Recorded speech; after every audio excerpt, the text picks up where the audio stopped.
Hermanos amados, amados santos, el pastor Pedro Saavedra les saluda y estamos ya en el audio número 28. Con este audio terminamos la parte número 2 de esta serie de 5 partes, el verdadero evangelio, las buenas nuevas del reino. Vamos a leer 1 Corintios 12:13. Porque por un solo espíritu fuimos todos bautizados en un cuerpo, sean judíos o griegos, sean esclavos o libres, y a todos se nos dio a beber de un mismo espíritu. Destacamos la primera y la última parte de este versículo. En un solo espíritu fuimos todos bautizados en un cuerpo, y a todos se nos dio a beber de un mismo espíritu. Y salta a la vista otro aspecto aquí: beber del espíritu.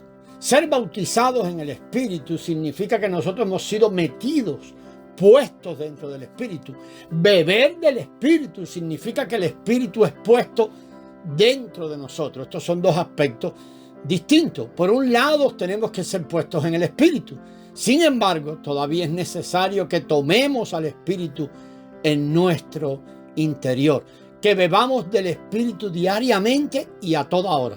Del mismo modo que necesitamos beber agua todos los días, así necesitamos beber del Espíritu una y otra vez y una y otra vez.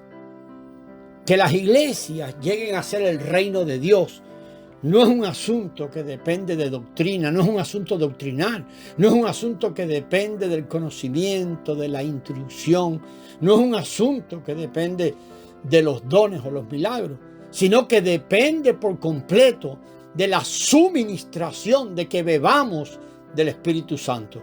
Cuando uno ora, uno debe beber del Espíritu. Cuando uno lee la Escritura, también debe beber del Espíritu. En Efesios 6, versículos 17 y 18, es un pasaje muy conocido, y el apóstol escribe: y tomad el yelmo de la salvación y la espada del Espíritu, que es la palabra de Dios. Otra versión dice: recibid, que es la palabra de Dios, orando en todo tiempo, con toda oración y súplica en el Espíritu, y velando en ello con toda perseverancia y súplica por todos los santos. Decíamos que tomad a veces se escribe en otra versión, en vez, dice ahí, traduce recibir, en vez de tomar, recibir la espada del Espíritu, que es, o el cual es, la palabra de Dios. Aquí el pronombre indicativo, el cual, se refiere al Espíritu. Recibid la espada del Espíritu, cuyo Espíritu es la palabra de Dios, por medio de toda oración, como comienza el versículo 18. No debemos considerar la palabra de Dios en la Biblia meramente como letras. No podemos, hermano, cuando nos acercamos a leer la Escritura, no es que estamos leyendo solamente letras allí en blanco y negro, así que tenemos que tomarla como el Espíritu. En Juan 6:63, el propio Señor dijo: las palabras que yo os he hablado son espíritu y son vida. Puesto que sus palabras son espíritu, no debemos leerlas solamente como leemos cualquier otro escrito. El Señor dijo: las palabras que yo he hablado son espíritu. Debemos tomar la palabra de Dios con toda oración. Por esto es necesario que leamos orando la Escritura. De nuevo, ese pasaje de Efesios 6, 17 y 18 es la base, es el fundamento que tenemos en la Escritura para que leamos orando la palabra. Allí se nos dice que debemos tomar la palabra de Dios, la palabra viviente que es el Espíritu, por medio de toda oración. O sea, al leer la palabra tenemos que tomar al Espíritu. Que el Señor nos lleve cada vez más a orar cada una de las palabras de la Biblia. Así haremos que cada una de ellas sea algo del Espíritu para nosotros. Esto es lo que significa beber del Espíritu. Invocar el nombre del Señor, volviéndonos a Él por ayuda, clamando y diciendo su nombre: oh Señor Jesús. Es también beber del Espíritu, como lo es el orar leyendo la Escritura. Ambas son beber del Espíritu. Tenemos que comprender que el Dios Trino es el Espíritu. No piense que el Padre es el Padre, el Hijo es el Hijo, el Espíritu es el Espíritu, como si fueran personas separadas. Estos tres son el Espíritu que todo lo incluye. En 2 de Corintios 3:17 se afirma categóricamente: el Señor es el Espíritu. En 2 de Corintios 1, del 21 al 22 leemos allí: y el que nos confirma con vosotros en Cristo y el que nos ungió es Dios, el cual también nos ha sellado y nos ha dado las arras del Espíritu en nuestros corazones. Aquí se nos dice que fuimos firmemente adheridos a Cristo, el ungido. Literalmente eso es lo que significa Cristo. El ungido es Cristo y Él es el Espíritu que todo lo incluye. Fuimos ungidos y sellados y se nos dio el Espíritu como las arras, como la garantía. La unción ahora nos permite saborear a Dios. Al ser ungidos recibimos la esencia, recibimos el elemento de Dios, el elemento divino. Pero al ser sellados tenemos ahora la imagen de Dios. Al recibir las arras podemos saborear a Dios, recibimos el elemento de Dios, recibimos su imagen e incluso, amado, su sabor, gloria a su nombre. Todo está relacionado con el Espíritu, el cual es el Señor mismo. Por este Espíritu somos llenos de Dios, somos saturados de Él y nos mezclamos con Él. El resultado de recibir este Espíritu, el resultado de todo esto es que somos transformados, porque haya la añadidura del elemento divino. Para que esto sea logrado plenamente, es necesario, leyendo 2 de Corintios 3:18, que tengamos el rostro descubierto, como dice la versión de Reina Valera. Mire, por tanto, nosotros todos, mirando a cara descubierta o el rostro descubierto, como en un espejo la gloria del Señor, somos transformados de gloria en gloria en la misma imagen como por el Espíritu del Señor. Habla de mirar con el rostro descubierto, a cara descubierta. Significa que no hay velo.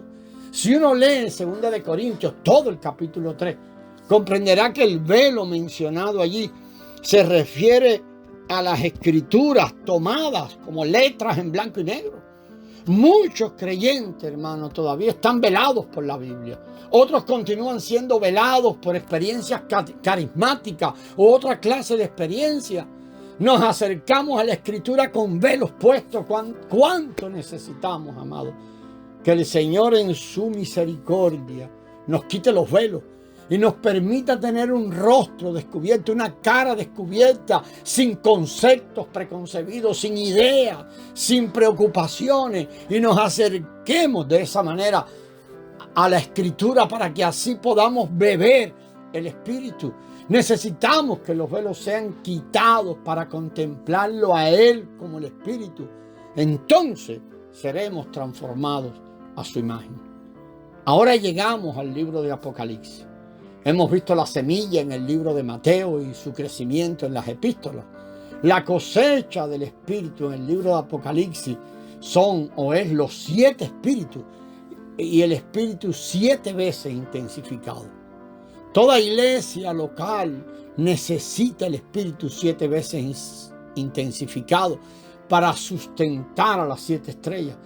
Todos los que llevan, hermano, la delantera en las iglesias, los que se han puesto al frente allí en una iglesia local, tienen que comprender la necesidad de tener a este Espíritu intensificado. No podemos funcionar con la zarra, necesitamos la llenura más y más de este Espíritu dentro de nosotros. En Apocalipsis 21:6, el Señor dijo: yo soy el alfa y la omega, el principio y el fin. Al que tenga sed, yo le daré gratuitamente de la fuente del agua de la vida. El Espíritu y la novia son uno y llaman a venir y a beber del agua de vida gratuitamente. Es lo que leemos allá en Apocalipsis 22:17. Esto es lo que necesitamos en la actualidad. Que nos podamos olvidar de los formalismos, de los rituales, del fundamentalismo, de las doctrinas, de las enseñanzas, de los dones, de los milagros. de todos, hermanos. Dejemos todo esto y bebamos del agua de vida. En esto consiste la consumación de haber sido bautizados, metidos en el Dios Trino y de beber del Espíritu. Con esto terminamos la parte número 2 de esta serie de 5 partes y vamos a comenzar la parte 3 ya en el próximo audio. Vamos a ver algunas cosas también y seguir profundizando en los principios que rigen el reino. Y lo vamos a ver con detenimiento, lo vamos a ver por varios audios. Vamos a ver cómo la Escritura nos muestra cómo esto va a ir del rechazo a la gloria, mirando la propia vida del Señor y su recorrido también en nuestro interior. Algunos asuntos prácticos en cuanto a la vida del reino. Vamos a ver también detalladamente el reino como una recompensa, hermano.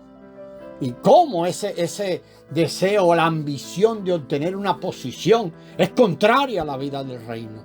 Vamos a ver cómo Cristo mismo es contrario a la religión, a la política, a las doctrinas y a la ley. De todo esto vamos a ver en esta parte número 3 que comenzaremos ya en el próximo audio. Así que nos escuchamos, amados, ya en la parte número 3 de esta serie de 5 partes titulada El verdadero evangelio, las buenas nuevas del reino. La gracia del Señor sea con vosotros.